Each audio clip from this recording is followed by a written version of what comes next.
Today's podcast is brought to you by Audible.com. Get a free audiobook download and 30-day free trial at www.audibletrial.com/goblin.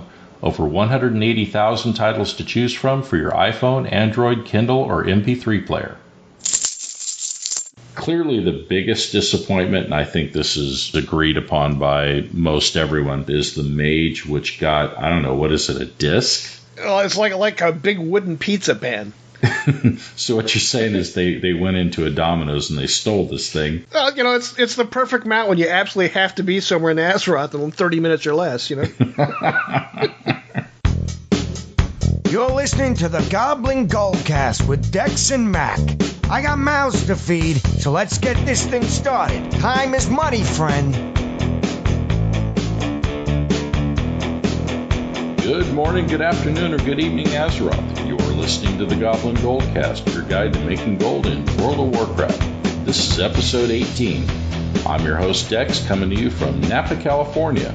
With me on Skype is the man who thinks a balanced diet is having a beer in each hand, my co-host Mac from Anchorage, Alaska. How you doing, Mac? It keeps me from walking in circles, Well, maybe for a little while. I guess until like round 3 or 4, I guess. Yeah. Eventually, you're like the dog that goes around in circles a few times and finally lays down, only the dog doesn't usually barf all over the floor. But, oh, come on. All right, that doesn't happen to me. That's a wasteful. Well, here in the U.S., Election Day was just yesterday, and, I know you're kind of down about the whole thing. I know you're counting on a historical election where your candidate became the first female president, and my condolences there, but, you really got to admit that Sylvanas as a write-in candidate was a long shot at best, right? Well, for the Horde, I realized that you truly believe that she's going to make Azeroth great again, but it's time to let the healing begin. I couldn't vote for an Alliance character, so. Registered Horde, what are you going to do? Seriously, though, I know a lot of our fellow content creators have expressed their feelings about this election and its ultimate outcome, and whether it's joy or disappointment, I understand where they're coming from. And Mac and I, discuss politics all the time with each other. We do that quite a bit.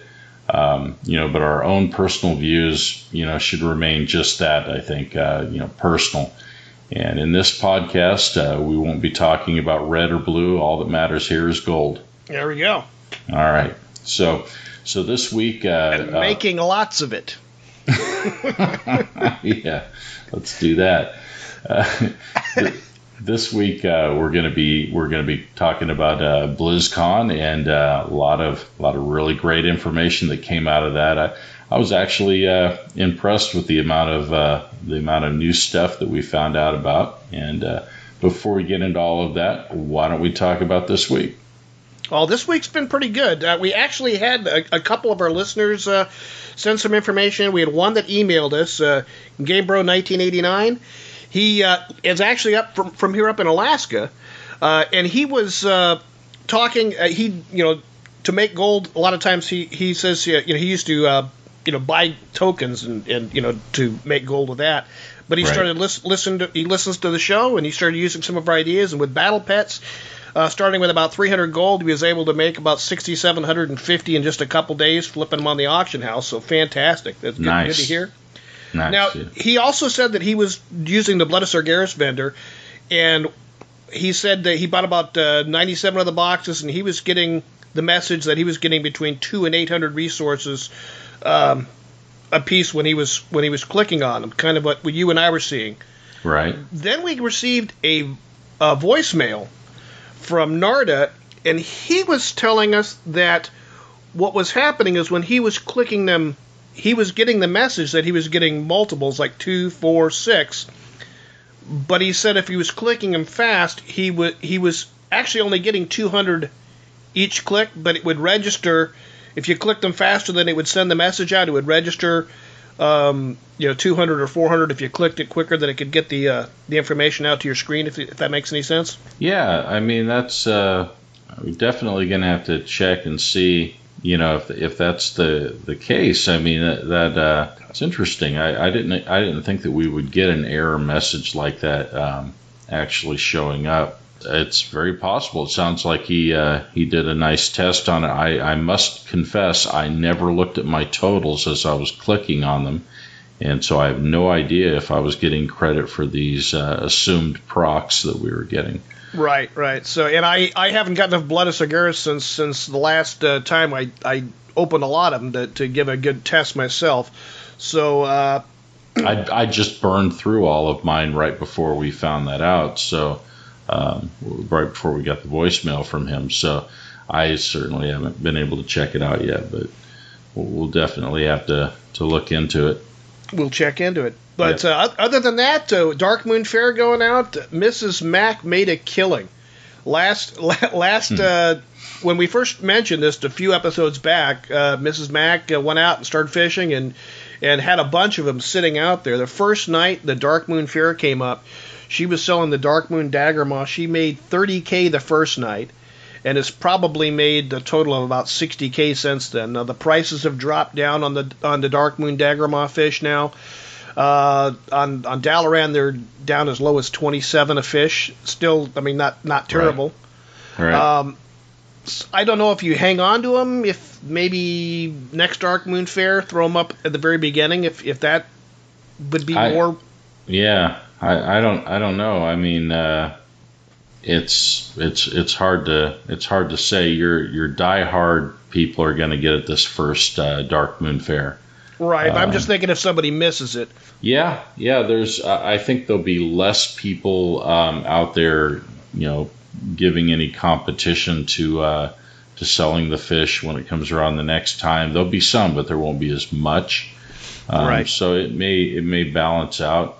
I got to say that's awesome way to make gold if you don't mind fishing. I hate fishing with a burning passion. So. For me, it was I passed on doing.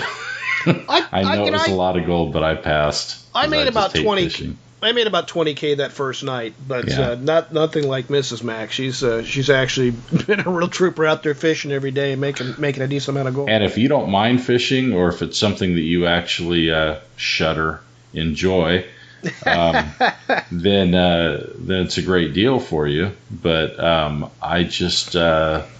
I think I'd rather hire myself out as a hitman for gold than do that. But anyway, so what about anything else that you've been doing? I know I've been doing a lot of world quests, what I've been kind of focusing on myself. Yeah, I've been doing world quests with my DK and my paladin every day, making sure I'm all caught up on all of them. Last night I finally made it to 110 on my druid, finally. So I've got my third 110 tune. I'm going to start working on a fourth one. Wow. I think nice. I know. I think I've got a nice little daily grind going in there. I may get bored and start doing some more dungeons here pretty quick. Yeah, but, well, there's something that's, while I'm thinking about it, something that just really occurred to me while I was doing some World Quest yesterday. I have a follower that I have equipped with two items. Each item that he's got equipped on him gives me 50 gold when I complete a World Quest, and that's, of course, in addition to any other reward that I get. And so for a total of 100 gold. So if I go out and if I do 10 World Quests in a night, that's an extra 1,000 gold that I wouldn't have gotten for that. That's just bonus gold. And it got me to thinking, and we're going to get into this a little bit when we get into our main topic. There are some changes on the way, some things we just found out about at BlizzCon, for instance, that's going to make this game a lot more alt friendly with the Legion expansion. They've heard people loud and clear on this. It was very, very clear from the way they were responding. They know that they kind of messed up, I think, by not making it more alt friendly. and they were certainly called on it numerous times during BlizzCon, and so there are going to be changes made, and something occurred to me that's going to be very profitable that isn't quite there yet, but is coming. And that's, as we mentioned, about the order hall resources from the blood vendor that we have now. That in conjunction with something else is going to be a bit of a gold maker. And that is that when I was out on the world quest, I would find a world quest that maybe had a decent gold reward. Right. And I would do it, and I would get that reward, and then I would get, of course, the 100 gold on top of that. And I get a few that could be close together and all of that. And I'm thinking, okay, with the changes to being able to move around the order hall resources through your alts, being able to take advantage of that, and the fact that you don't have to jump through any hoops to open up world quests anymore, and you don't have to get the factions or anything like you used to have to get for your alts, getting a whole bunch of tunes to 110 and maybe planting them all in the same spot, so you pop in on all your alts and you're doing that same world quest that's given a nice gold reward, but is easy to do pretty quickly. You can just pop in one alt right after the other, and if you've got them all set up to bonus like mine is, that's going to add up. That's going to add up nicely. And so I see that as a nice way to make gold as you're advancing your alts anyway. If you get your class hall set up so that you have the one free a world quest, you get that portion where you can complete the world quest, one world quest a day. Right. As I've got that set up on my DK. I'm not far enough along with my Pally, but you could just, for the ones that you're making gold on, you could just sit over there and use that completion thing to complete that one every day, right? Yeah. Quicker. That'd be an instant. Oh yeah, definitely. And that's something that I forgot to mention that. I think you and I had spoken about that. And if it's just an alt, of course you're going to choose that. If it's an alt, especially if you're not using it that much, and that's your main focus for it. You want to talk about completing fast. Right. So anyway, I didn't want to cut you off there. Were you going to tell us about something else from this week? No, just having fun. When we get done tonight, it's a little later than normal. I'll be in the kitchen. You know me, I love to cook. I voluntold myself I'm going to be working for my wife's, or making some duck for my wife's work tomorrow. Yeah. So, there's some roast duck with potatoes and a nice apple gravy. So. All right. Well, this week our topic is going to be, of course, talking about BlizzCon, as I mentioned earlier. We got a lot of great new information on that, and we want to cover as much of this as we can. We're obviously not going to cover everything on this. There was so much that went through, but I want to make sure that we don't forget to mention the things that were gold making opportunities or things that are coming up. To start out with, as a lot of people predicted, and I didn't predict this because I don't know anything about the game, but Overwatch, which I have not even touched, I know roughly what it is, but that's it.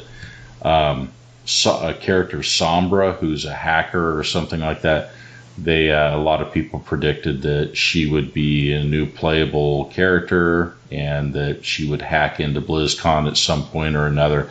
And of course they did that, and some people freaked out thinking that they were having a problem with their computers, with their live stream, and which is not beyond belief, since I had a lot of real problems with mine.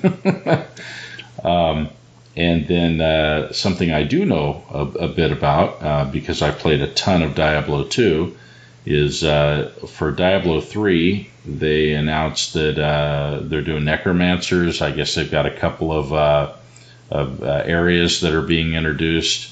And also the big news is the Diablo 1 graphical update that they're putting into Diablo 3.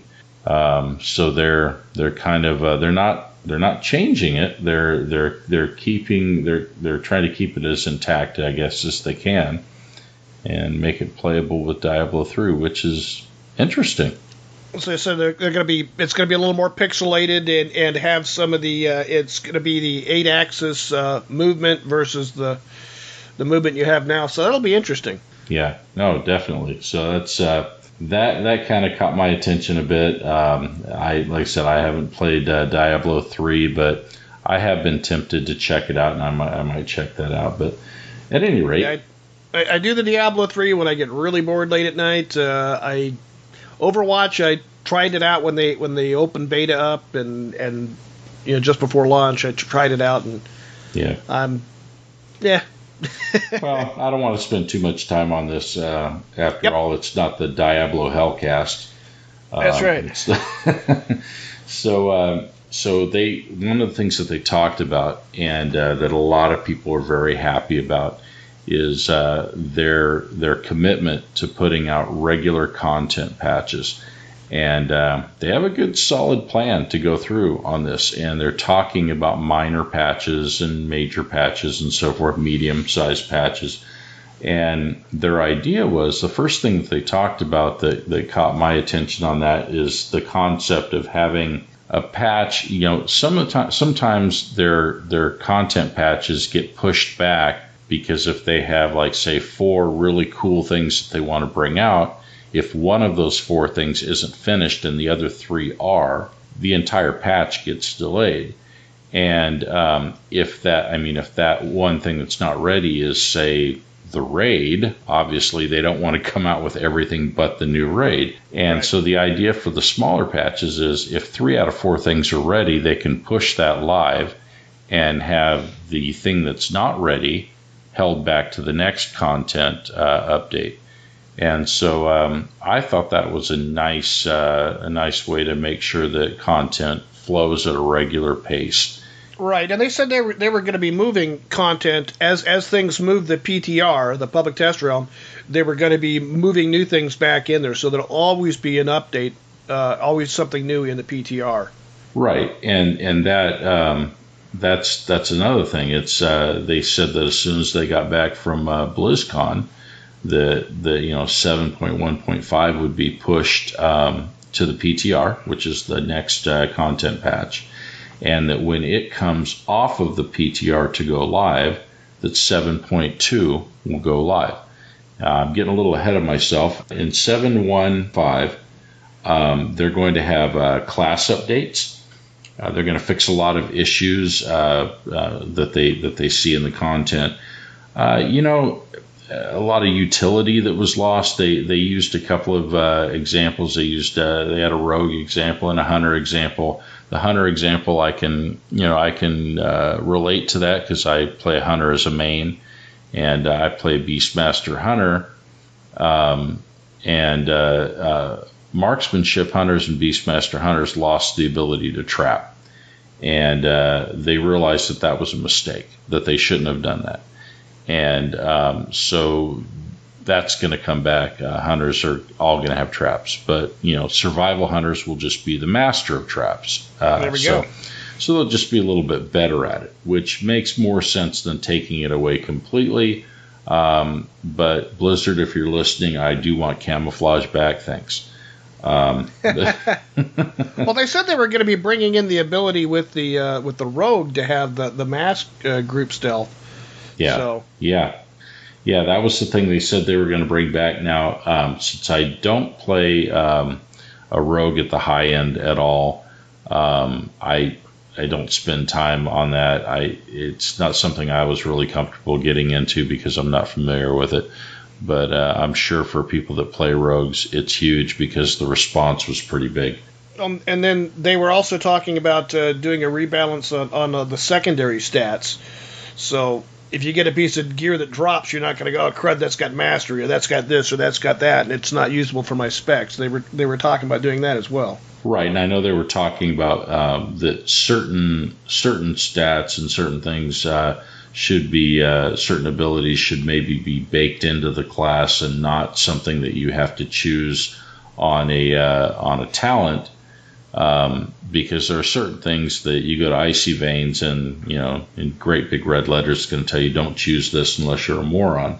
Right. And so they want people to not feel like idiots for choosing these. I mean, they make all of these abilities. It's got to be disheartening for them as game creators to create 3 options for something and have all the conventional wisdom say, okay, you're a complete moron if you take number 1. You're of average intelligence if you take number 2, and you're a genius if you take 3. And so you see a case where, maybe, up to 2/3 of that part of the content is not being utilized, and that's not any good for anyone, and that can't feel good, from their perspective. So they're aware, they don't like it either, and they want to fix it. So that's another thing. They talked about micro holidays. Oh yeah. I'm not super excited about that unless they come up with something different than what they mentioned at BlizzCon. They talked about where you could become a guard. One where for one day you could become a guard by hailing one of the guards, and it's really kind of a fun thing to do. There's not going to be like mount rewards and pet rewards and things like that. They said there won't be any major rewards for doing these things, but they might only happen one day. Right, and for Alice, they're going to be doing that hatching of the hippogriff, Right. which it won't give you a battle pet, but it'll give you a little companion that flies around with you, like pets used to be back before we had battle pets. They said you could get that with it. Right. Purely cosmetic, and so they're not wanting to. They don't want to have something that happens only on one day, and have people feel like, oh God, if I don't log in that one day, then I've missed out on this, and I didn't get it.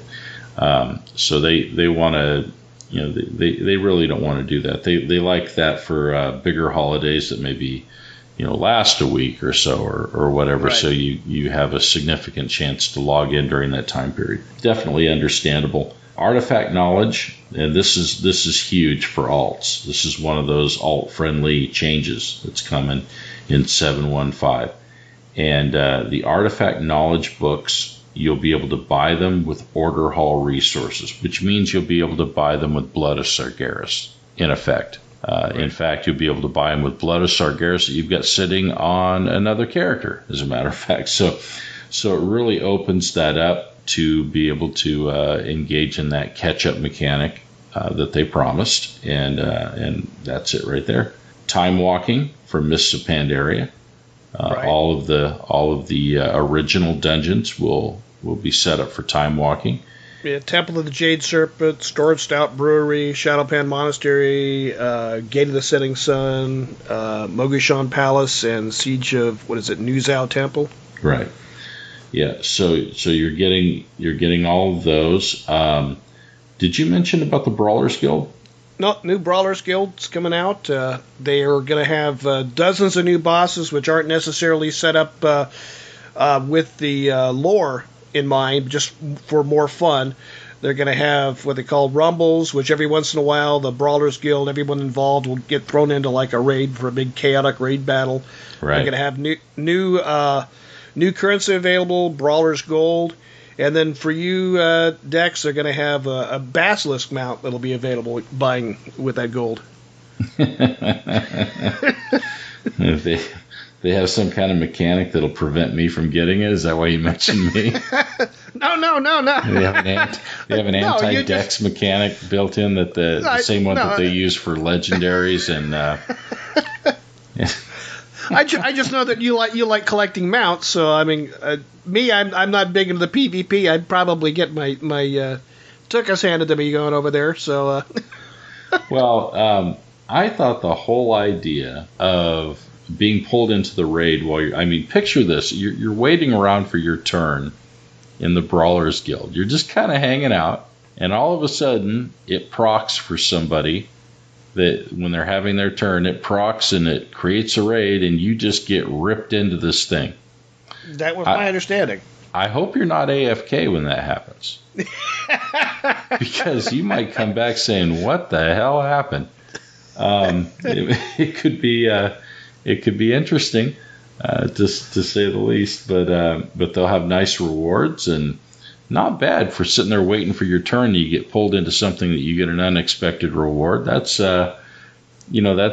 that's cool. And for people that don't get to raid because maybe they get passed over because they're, I don't know, a class that's not viewed as being one that contributes well enough to DPS or what have you. You get pulled in. It's you're not going to be discriminated against on that. But it sounds interesting to me. Is there anything on 7.1.5 before we move on to 7.2? No, I think we're good. Okay.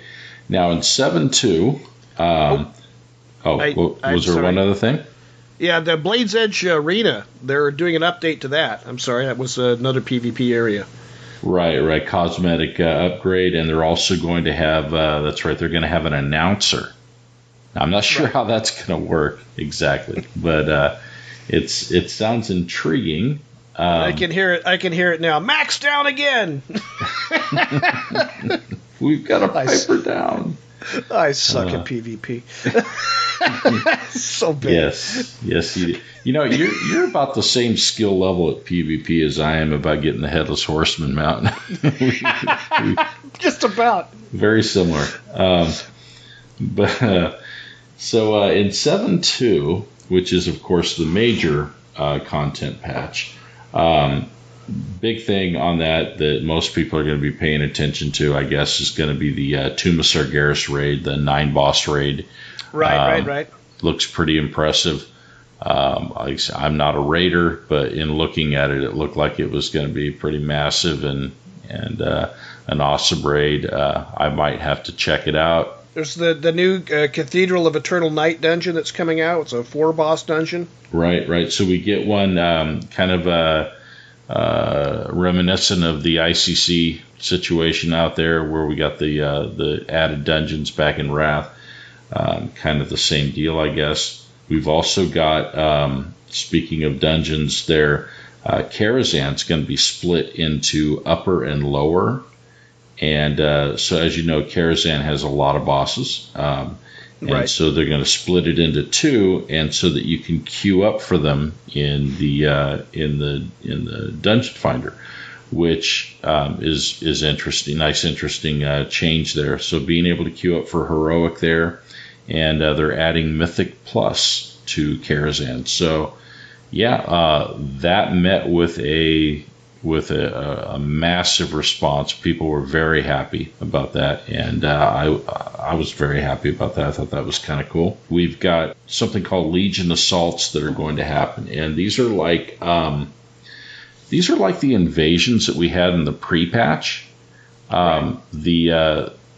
It's very, very similar, except for it's going to be in the Broken Isle zones instead of in the in the other zones in the regular world before.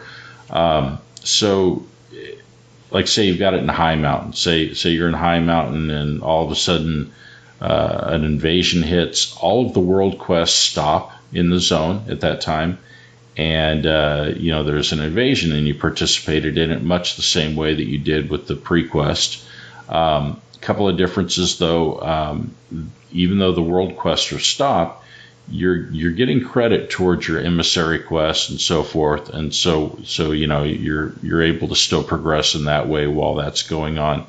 And instead of having just the 3 stages to the invasion, there's an added 4th stage where they're going to go back to those 3-man class, role agnostic groups. They get pulled up into the ships that are above, and you have to battle up there and end the fight up there to get a final reward.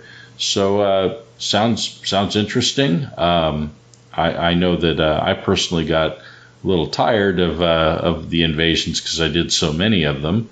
As a lot of people did, but at least they've got a different twist to it, and it will contribute to your advancement in a meaningful way. I felt like that one of the things that I didn't like about the pre-invasion is you knew that the gear that you were getting you were going to replace within the first hour of the expansion going live.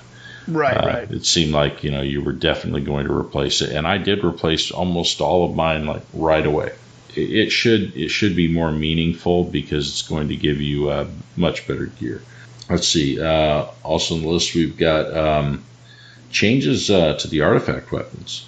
So I know you and I had talked about that before, about the the fourth point on the traits, right? Right. And go ahead. Oh, no, I don't think we mentioned it during this podcast, though. Right. But you and I had spoken about this after BlizzCon. That they've also added new relics that have 2 traits that they advance on them instead of 1, and so there'll be a lot of combinations of those to look for, and some will be very sought after, I'm sure.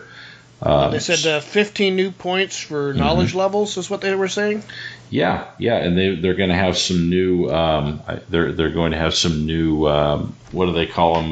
The gold dragon abilities or whatever. Your higher tier abilities that open up on your artifact, and a 4th point in the ones that you get 3 points in regularly. So yeah, some nice additions there to keep the artifact weapon moving forward.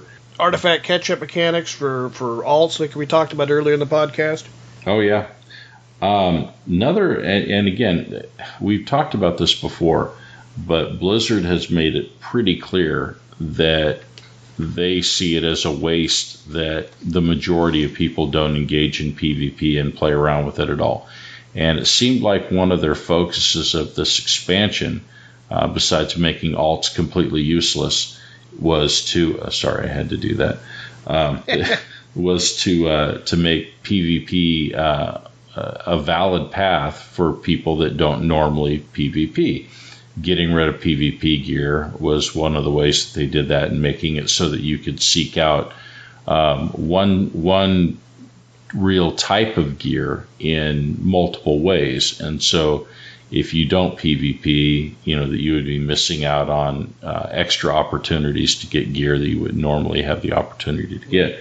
Well, they're expanding a little bit on kind of doubling down on the we want everybody to PvP by trying to make it a little more interesting. They've added some PvP battleground tweaks where they'll have some special events, I guess, where they will do a little twist on the normal battleground. South Shore versus Torren Mill. Yeah. The one that really interested me was Arathi with a blizzard. Right, the Arathi Basin, yeah. Yeah, so the idea of that, and we saw footage of what it would look like. You won't be able to be up at Lumber Mill and look down and see what's going on at Blacksmith, because the snow will make it so you can't see it. So it makes coordination with your teammates, a lot more important. It also makes voice chat huge, I think. But right. Well, there's that other one, that Eye of the Horn, where you'll be doing the battle on ram mounts. That sounded interesting. Oh yeah, where everybody's on the ram mounts, it sends everybody flying. That sounded cool.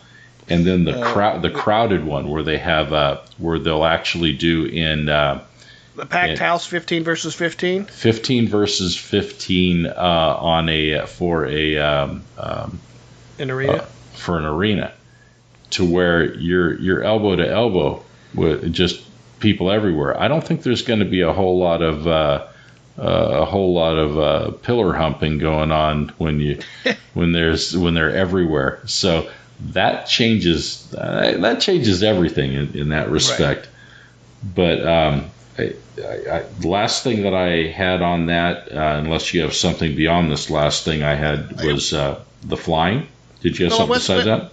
Well, besides the PvP, one thing we didn't mention about the artifact was that they're bringing out more artifact quest lines, a new appearance for the artifact weapons, and then they're going to be adding in a solo skill challenge so each class will be able to test their skill out. Right. And they confirmed that flying will happen in 7.2. Cool. And you'll get part 2 of the achievement to unlock it. Yeah, Broken Isles Pathfinder. Yeah. And they reiterated that it's going to be, of course, account-wide. So you do it once and you've got it. But here's the thing that surprised everyone. In Warlords, you got a mount. Everybody got the same mount. You got a mount when you completed the achievement and opened up flying. They've really concentrated on classes for this expansion, so it shouldn't have surprised all of us, but it certainly did surprise us that they're doing class mounts. So if you're a monk, you have a monk mount. If you're a warlock, you got the warlock's mount, and they're all different. They're all very different. And before I get into the different mounts that they had there. Something that came out after BlizzCon, some tweets that went back and forth between Blizzard and some players that I noticed was somebody had mentioned about that the mount for the priest looked like a great mount for a holy priest, but not something really a shadow priest would want to use. And the response was basically, well, yeah, the shadow priest would use the shadow version of it. And so it seems like that all of these are going to at least have recolors for their other specs. Now, maybe not all of them will do that, but where appropriate, it seems like that's going to happen. So I can't wait to see just how extensive that's going to be. But I wanted to go down through the list, and I wanted to mention what they were, but also mention what my favorites were, and like you did the same. I had 3 that kind of stood out for me. Going down through the list, the monk got a tiger mount, which is interesting. Now all these are flying mounts, of course, so it's a flying tiger. The warlock. Little disappointing on that one for me. Some people might have liked it, but they got another fell steed, and to me it just looked like a kind of a graphical upgrade of what they already have. So I didn't really feel like that was so great. As a hunter, I was a little disappointed. The hunter gets a kind of a wolf thing of sorts. Clearly the biggest disappointment, and I think this is agreed upon by most everyone, is the mage, which got, I don't know, what is it, a disc? Oh, it's like a big wooden pizza pan. So what you're saying is they went into a Domino's and they stole this thing. Well, it's the perfect mount when you absolutely have to be somewhere in Azeroth in 30 minutes or less, Oh, my God. Well, don't get mad, mages. It's got little colored balls on there that are gonna probably be different colors depending on what type of mage you are. I don't know. Your toppings will change depending on which spec you're in. Different toppings, yeah. Warriors Warriors get a Drake, and that was okay. The Paladin. Big surprise, they get a horse. Again, kind of disappointing, I thought, on that one. Priest's got a really cool looking, like owl-like. It's like mount. An owl griffin type thing. Yeah. Yeah, it's something, but the head of it is really cool looking. That one almost made my top 3. I think it did make your top 3, huh? It did. I like that one. And then next is the Rogue got a Raven. And ever since getting the Raven mount way back in the day, the Raven ground mount from Celsa Calls, I wanted that Raven mount for so long. I'm jealous of the Rogue. I think that should be the Hunter pet now. But their Hunter mount, rather. But that one made my top 3, definitely. The Shaman, by far, in my opinion, the coolest mount. Without talking, before the show today, we talked about that, and I mentioned that. That's my favorite too. Yeah. This is the most unique mount in the game. I think it's. I know that's saying a lot, but I really believe that it's the most unique mount in the game. It's an air elemental that you ride, and it's got a cool kind of motion about it as you're riding it. It's reminiscent of how the Sky Golem kind of does its little twirly bird stuff, where it loops around and everything as you go. It's got some cool action to it. So that one definitely my favorite. The Druid gets a new flight form. Has kind of an owlish look to it, I guess. I thought it was okay. Wasn't overly impressed with that. Now, I'm stepping away from flying for just a second. Something about the Druid, when you mentioned flight form, reminded me the Druid Bear, the Guardian, has a new tank form that's available. Oh, yeah, that's right. I forgot about that. That was the totally coolest looking thing. Yeah, you see somebody in that werebear type look, they're an experienced tank. Yeah, and there was a huge reaction to that. And I went off topic. Sorry. That's okay. No, not so much. We were talking about the Druid form, but the Demon Hunter got a Fellbat mount that was pretty cool. And the last one, the Death Knight, which is another one of my favorites, also made my top 3, was a green like frost worm, and kind of a fell colored, and I thought that was really nice. So I know the air elemental was one of your favorites, and the priest owl was. What would have been your third one that you would have? I like the white tiger that the monk had. That was kind of cool. Oh, you like the tiger mount? Yeah. I thought it was okay. Pizza Pan, not so much. Yeah, not so much on that. I do want to say, I'm keeping an eye on the time. We were kind of aware when we first started making this show that there's so much to cover. We're going to run probably a little bit long on this show, and for those of you that don't really like the longer shows, which by our letters hasn't been most of your experience, I guess, but bear with us a little bit. We'll run a little bit long today, but there's a lot to cover. I want to step to the Q&A a little bit from where we are, and they had a Q&A where there were a lot of things that were lore-based questions. I didn't write those questions and answers down, because I couldn't see any way that they really apply to gold making in any way. Speaking of the Q&A, Panzer did a fantastic job this year. I thought she did too, and I saw where she'd received some criticism for that, and I didn't agree. I was awesome. I thought she did. I thought she did a great job, and some people are just never happy. But yeah, absolutely, Panzer, awesome job. So the first question was by Ro from Realm Maintenance, and he asked if crafted gear will catch up to dungeon drops, and basically, are they going to stay relevant? And they said yes, they are going to stay relevant. They're going to keep scaling up, yeah. Yeah, they haven't figured out how that's going to happen, if there's going to be a new type of obliterum, or if they're going to just have the obliterum keep scaling it up, or how they're going to do. They haven't figured out the mechanism to make it happen, but they have decided that they don't want the gear from blacksmithing and leatherworking and tailoring to only be good at the beginning of the expansion, and then taper off and not be worth anything. They want to keep it relevant throughout the expansion. They do. They want it to be relevant for the whole life of the expansion.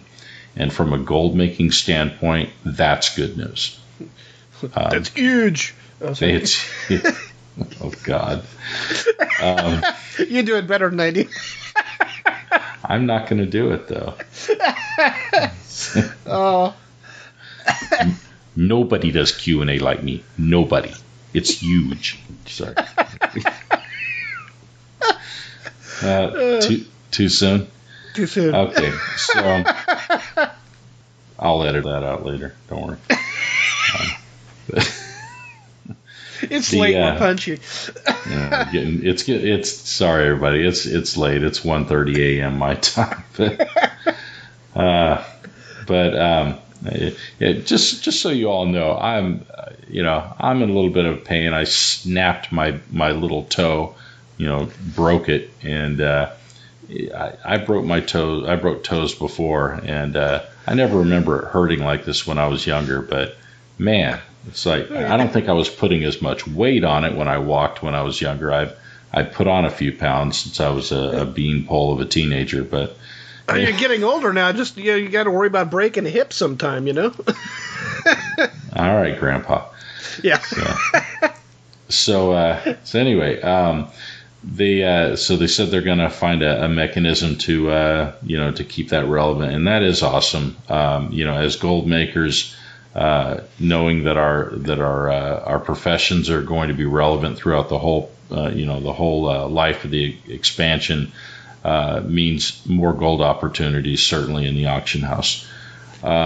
Second one, low pop and faction imbalance on realms. Are they going to do something about this? I was also excited about this news from a gold making standpoint, and might not be readily apparent why that applies. But they're going to have more connected realms. So if you're on a realm like Dalaran that's not connected to anything, or maybe you're on Whisperwind and you're connected to only one other realm, being connected to more realms is going to help you in a lot of ways. Having more people on is certainly nice for trying to sell things and have a bigger population to sell to, and low pop servers can be kind of rough to work on the auction house and so forth. But for alts, like you said, that's I'm not going to say the word. It's big with a capital H, and so you're going to have the ability to have a lot more than just 12 characters on a realm effectively, because they're all connected, and it's the equivalent of all being on the same realm. And then from there, we've got we did have a question about gnome paladins or druids or shaman. Somebody that really likes gnomes thought that it should be expanded, and the good news was the answer was no. We've got way too many gnomes as it is, so I thought that was a good choice. Don't hate. It's for the horde. PvP balance. What's that? I got a gnome mage. Yeah, I know. That's sorry. Yeah. All right. Yeah. So I wasn't going to out you. But PvP balance, somebody asked about that. They're concerned about that. They said they're going to keep an eye on it and make changes, as needed. But they're going to always keep kind of an eye on it. But I don't think they're really seeing huge problems yet on that. But so we'll see. Somebody brought up about the Stranglethorn fishing competition there. The what do they call it? What do they call the Stranglethorn fishing? It's been gone for a little while. I never did it, so I know it was there. It was a what were they? Oh, dadgummit, tournament, fishing tournament. There we go. Okay. Yeah, I didn't remember what it was, the whole name of what it was called, because I hate fishing so much. But anyway, it looks like it's going to come back in 7.15.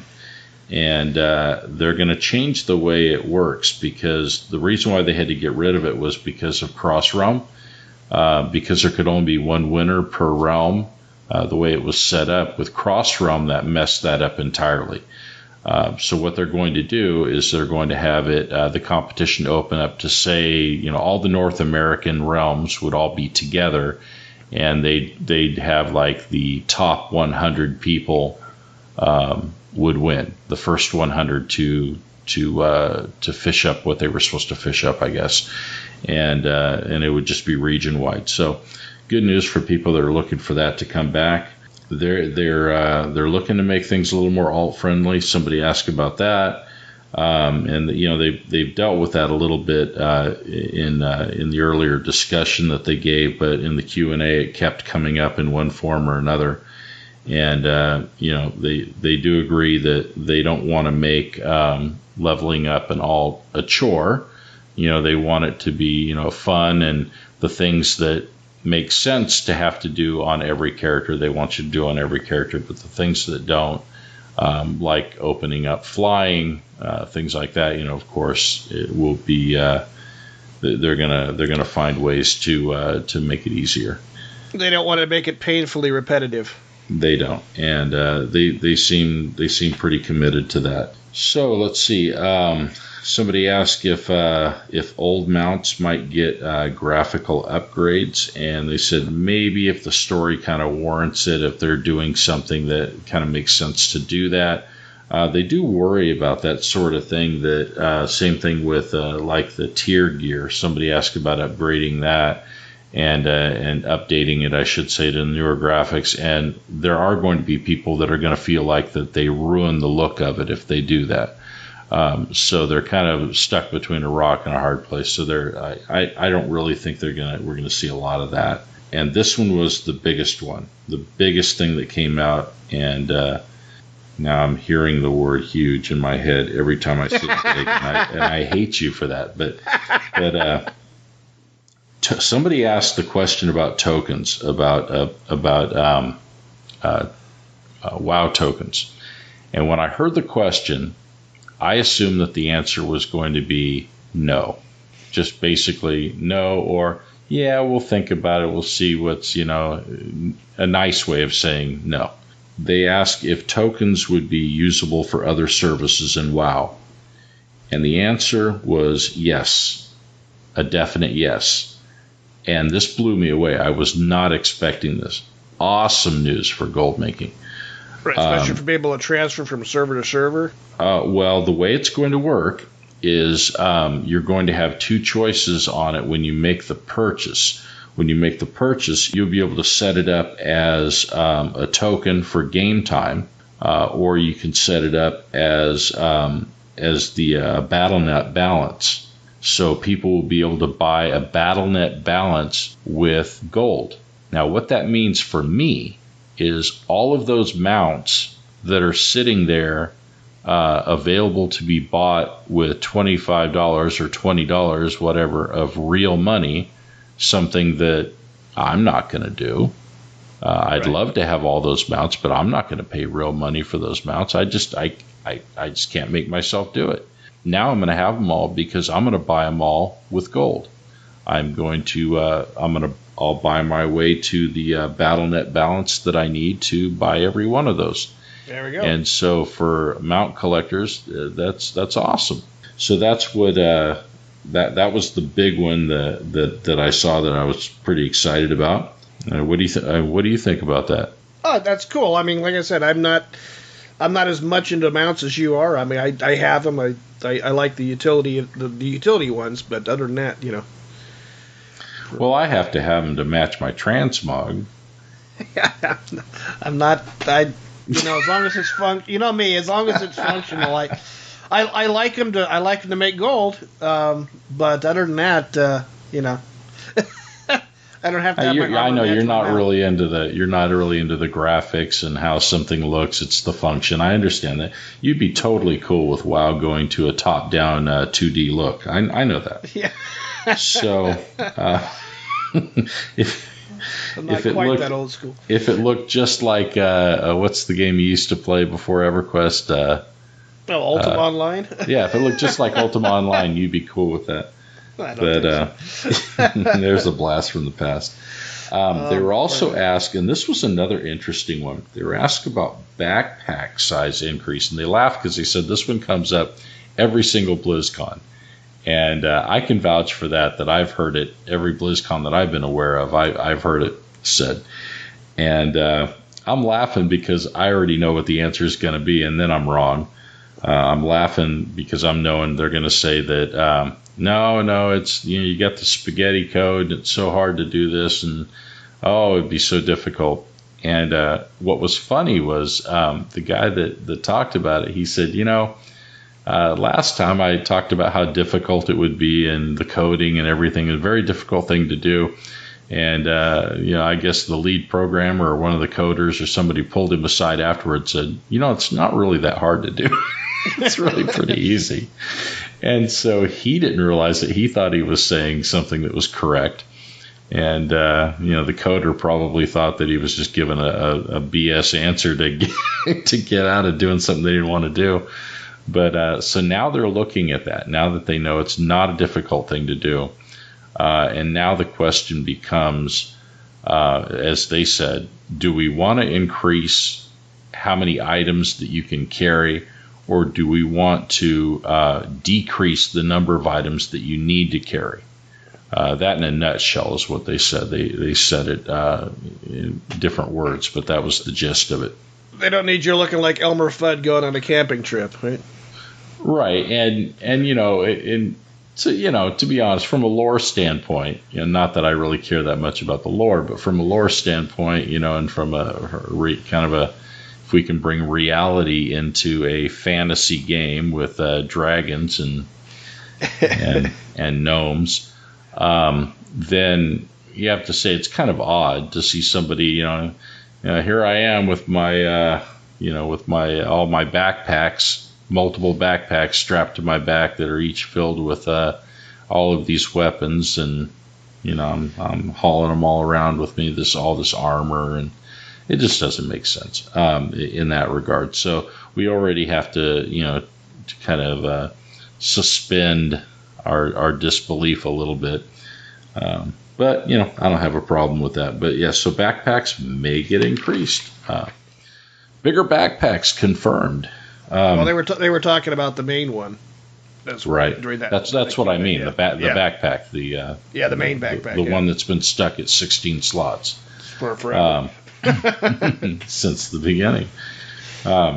Okay. Well, and another thing that they always ask: gathering professions becoming not counting towards your professions. Basically everybody has the gathering professions, which I think is a horrible idea. And they seem to agree.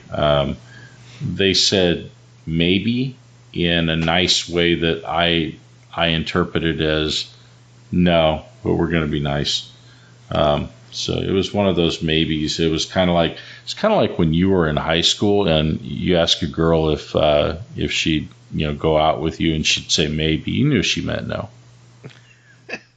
And there was no doubt in your mind. You just knew that she was one of the nice ones that didn't tell you to drop dead. But I meant more of the latter. Next on my list I got here is artifact weapons. Somebody asked, what about after Legion? Will they continue, or are they just going to be gone? And we've talked about that on this show. And their response kind of leads me to believe that I was right in my guess. They said that no, they won't go beyond Legion, but it won't be a simple matter of you got a green when the next expansion comes out that totally replaced it and your artifact weapon is now worthless. It won't be like that. There'll be a meaningful way that it is dealt with. So my guess of, we have to thrust your great weapon into the dam to stop the floodwaters from coming through. Only you can save us by doing this, and sacrifice the weapon, and you're a great guy after this, and sorry, the weapon's gone now. Something to that effect. But they did say that you'll be able to transmog it after Legion, so you'll always have the look of it if you really like the look. I'm a Beastmaster hunter, so of course I don't care about that because my artifact weapon looks like it doesn't look great. I kind of like the Ashbringer on my pally. Oh, sure. Well, yeah, but I mean, come on. Let's just say not all artifact weapons were created equal. I mean, this is the this is the Domino's pizza disc of artifact weapons. Yeah, so, but you got those cool pets. Yeah, I do. Moving along there, another one that they get asked a lot: guild housing, and also being able to join multiple guilds, being able to belong to more than one guild at a time. And they're looking into the message that I got from that was, we're looking into both, but don't hold your breath. That was my interpretation of what they said. Future of pet battles. Now, this was interesting. Another thing, as we know, battle pets, great source of income. If I remember right, at some point in the life of this podcast, we talked about making gold with battle pets. But yeah, somebody who cares a lot about battle pets asked the question, what's the future of battle pets?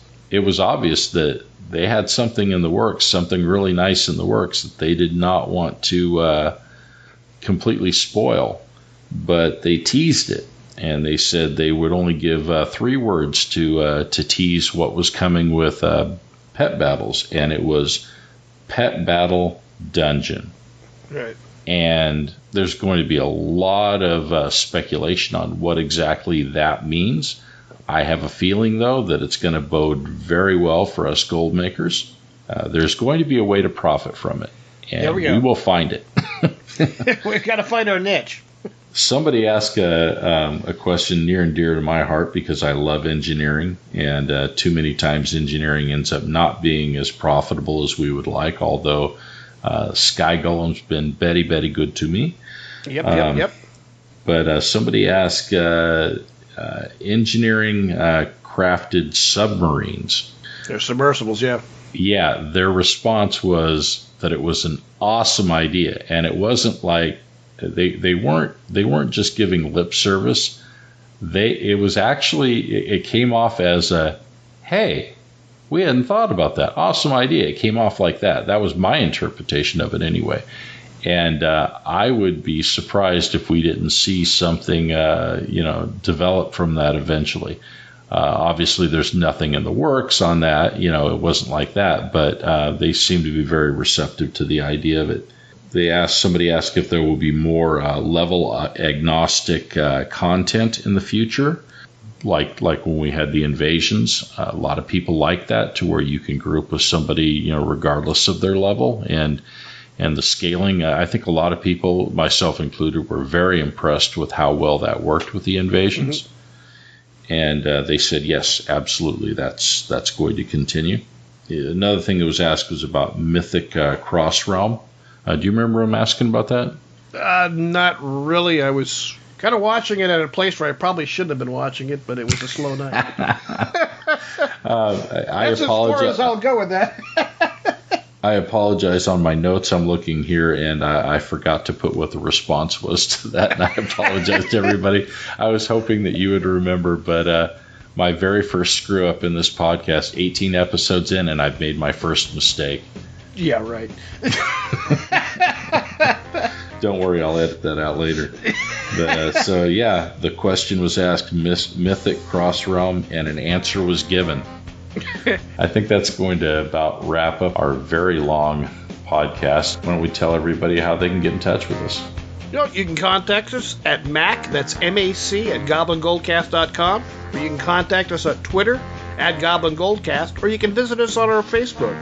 And don't forget, you can leave us a voicemail on our website, GoblinGoldcast.com, and please subscribe to us on iTunes or Stitcher if you listen to us there.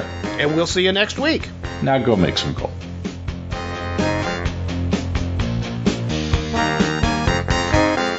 Buy something or leave.